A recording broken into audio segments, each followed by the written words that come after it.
Job chapter 5. Call if you will, but who will answer you? To which of the holy ones will you turn?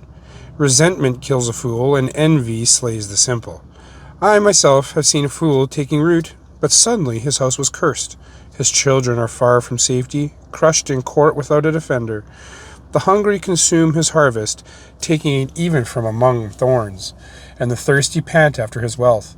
For hardship does not spring from the soil, nor does trouble sprout from the ground. Yet man is born to trouble as surely as sparks fly upward. But if I were you, I would appeal to God. I would lay my cause before him. He performs wonders that cannot be fathomed, miracles that cannot be counted. He provides rain for the earth and sends water on the countryside. The lowly he sets on high, and those who mourn are lifted to safety. He thwarts the plans of the crafty so that their hands achieve no success. He catches the wise in their craftiness, and the schemes of the wily are swept away. Darkness comes upon them in the daytime. At noon they grope as in the night. He saves the needy from the sword in their mouth. He saves them from the clutches of the powerful. So the poor have hope, and injustice shuts its mouth.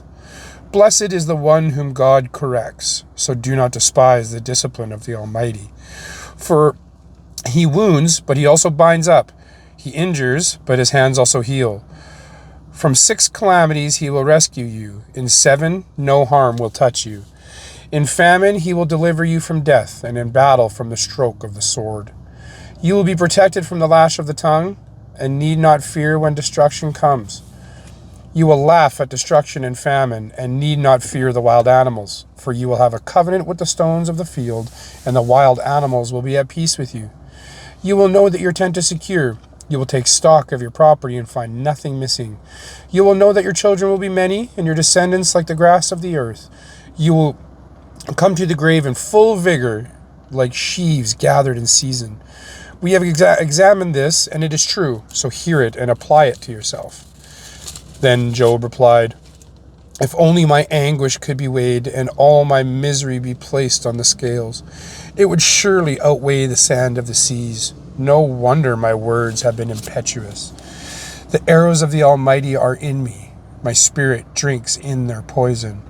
God's tares are marshaled against me. Does a wild donkey bray when it has grass, or an ox bellow when it has fodder? Is tasteless food eaten without salt? Or is there flavor in the sap of the mallow? I refuse to touch it. Such food makes me ill. Oh, that I might have my request, that God would grant that I hope for, that God will be willing to crush me, to let loose his hand and cut off my life. Then I would still have this consolation, my joy in unrelenting pain, that I had not denied the words of the Holy One. What strength do I have that I should still hope? What prospects that I should be patient? Do I have the strength of stone? Is my flesh bronze? Do I have power to help myself now that success has been driven from me? Anyone who withholds kindness from a friend forsakes the fear of the Almighty, but my brothers are as undependable as intermittent streams, as the streams that overflow when darkened by thawing ice and swollen with melting snow. But that stop flowing in the dry season, and the heat vanish from their channels. And in the heat vanish from their channels. Caravans turn aside from their routes. They go off into the wasteland and perish. The caravans of Tema look for water. The traveling merchants of Sheba look in hope. They are distressed because they had been confident. They arrive there only to be disappointed. Now you too have proved to be of no help. You see something dreadful and are afraid. Have I ever said, Give something on my behalf, pay a ransom for me from your wealth, deliver me from the hand of the enemy, rescue me from the clutches of the ruthless? Teach me, and I will be quiet. Show me where I have been wrong. How painful are honest words. But what do your garments prove? What do your arguments prove? Do you mean to correct what I say and treat my desperate words as wind? You would even cast lots for the fatherless and barter away your friend. But now be so kind as to look at me. Would I lie to your face? Relent. Do not be unjust. Reconsider, for my integrity is at stake. Is there any wickedness on my lips? Can my mouth not discern malice? Do not mortals have hard service on earth? Are not their days like those of hired laborers?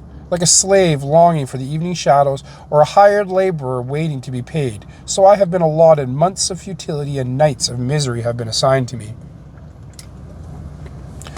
When I lie down, I think, how long before I get up? The night drags on, and I toss and turn until dawn. My body is clothed with worms and scabs. My skin is broken and festering.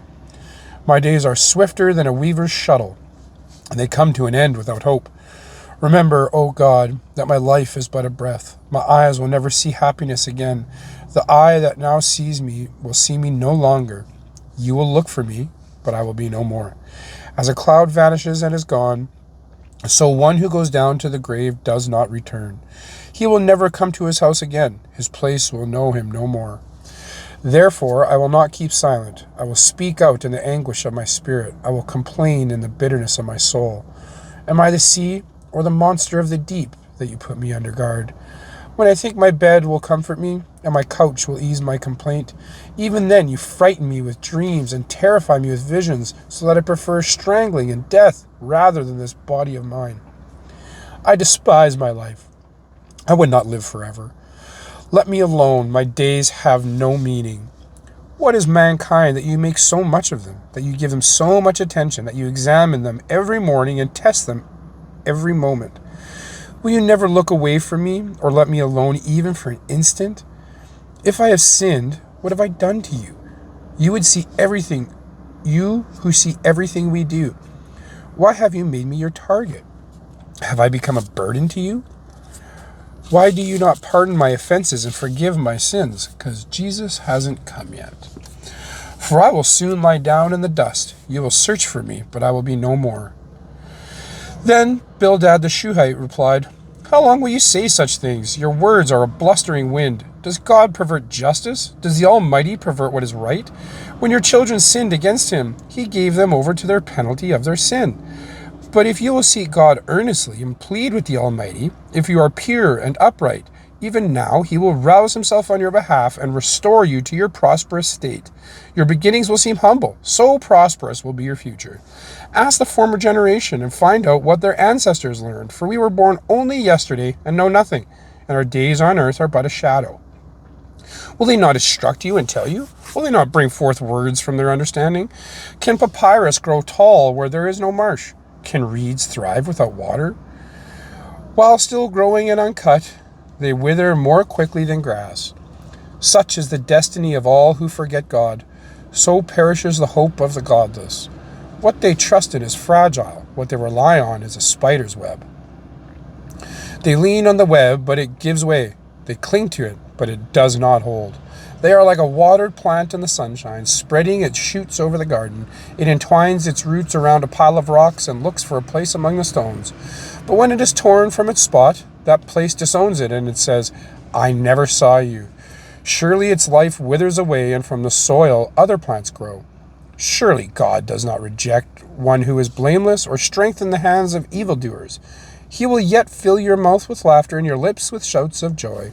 Your enemies will be clothed in shame, and the tents of the wicked will be no more. Indeed, I know that this is true, but how can mere mortals prove their innocence before God? Though they wished to dispute with him, they could not answer him 1 time out of 1,000. His wisdom is profound, his power is vast. Who has resisted him and come out unscathed? He moves mountains without their knowing it and overturns them in his anger. He shakes the earth from its place and makes its pillars tremble. He speaks to the sun and it does not shine. He seals off the light of the stars. He alone stretches out the heavens and treads on the waves of the sea. He is the maker of the Bear and Orion and Pleiades and the constellations of the south. He performs wonders that cannot be fathomed, miracles that cannot be counted. When he passes me, I cannot see him.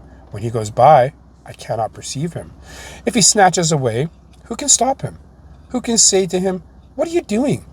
God does not restrain his anger. Even the cohorts of Rahab cowered at his feet. How then can I dispute with him? How can I find words to argue with him? Though I were innocent, I could not answer him. I could only plead with my judge for mercy. Even if I summoned him and he responded, I do not believe he would give me a hearing. He would crush me with a storm and multiply my wounds for no reason. He would not let me catch my breath, but would overwhelm me with misery. If it is a matter of strength, he is mighty. And if it is a matter of justice, who can challenge him? Even if I were innocent, my mouth would condemn me. If I were blameless, it would pronounce me guilty. Although I am blameless, I have no concern for myself. I despise my own life. It is all the same. That is why I say he destroys both the blameless and the wicked. When a scourge brings sudden death, he mocks the despair of the innocent. When a land falls into the hands of the wicked, he blindfolds its judges. If it is not he, then who is it? My days are swifter than a runner. They fly away without a glimpse of joy. They skim past like boats of papyrus, like eagles swooping down on their prey. If I say, I will forget my complaint, I will change my expression and smile, I still dread all my sufferings, for I know you will not hold me innocent. Since I am already found guilty, why should I struggle in vain? Even if I washed myself with soap and my hands with cleansing powder, you would plunge me into a slime pit so that even my clothes would detest me. He is not a mere mortal like me, that I might answer him, that we might confront each other in court. If only there were someone to mediate between us, someone to bring us together, someone to remove God's rod from me, so that his terror would frighten me no more. Then I would speak up without fear of him. But as it now stands with me, I cannot. I loathe my very life. Therefore I will give free rein to my complaint and speak out in the bitterness of my soul. I say to God, do not declare me guilty, but tell me what charges you have against me. Does it please you to oppress me, to spurn the work of your hands, while you smile on the plans of the wicked? Do you have eyes of flesh? Do you see as a mortal sees? Are your days like those of a mortal, or your years like those of a strong man, that you must search out my faults and probe after my sin, though you know that I am not guilty, and that no one can rescue me from your hand? Your hand shaped me and made me. Will you now turn and destroy me? Remember that you molded me like clay. Will you now turn me to dust again? Did you not pour me out like milk and curdle me like cheese, clothe me with skin and flesh, and knit me together with bones and sinews? You gave me life and showed me kindness, and in your providence watched over my spirit. But this is what you concealed in your heart, and I know that this was in your mind. If I sinned, you'd be watching me and would not let my offense go unpunished. If I am guilty, woe to me. Even if I am innocent, I cannot lift my head, for I am full of shame and drowned in my affliction. If I hold my head high, you stalk me like a lion, and again display your awesome power against me. You bring new witnesses against me and increase your anger toward me. Your forces come against me, wave upon wave. Why then did you bring me out of the womb? I wish I had died before any eye saw me. If only I had never come into being, or had been carried straight from the womb to the grave. Are not my few days almost over? Turn away from me so I can have a moment's joy before I go to the place of no return, to the land of gloom and utter darkness, to the land of deepest night, of utter darkness and disorder, where even the light is like darkness.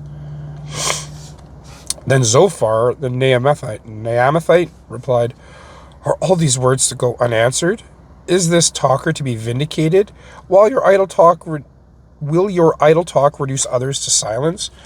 Will no one rebuke you when you mock? You say to God, My beliefs are flawless, and I am pure in your sight.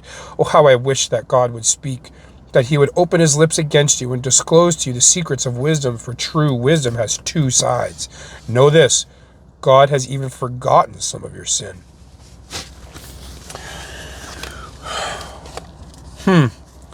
Can you fathom the mysteries of God? Can you probe the limits of the Almighty?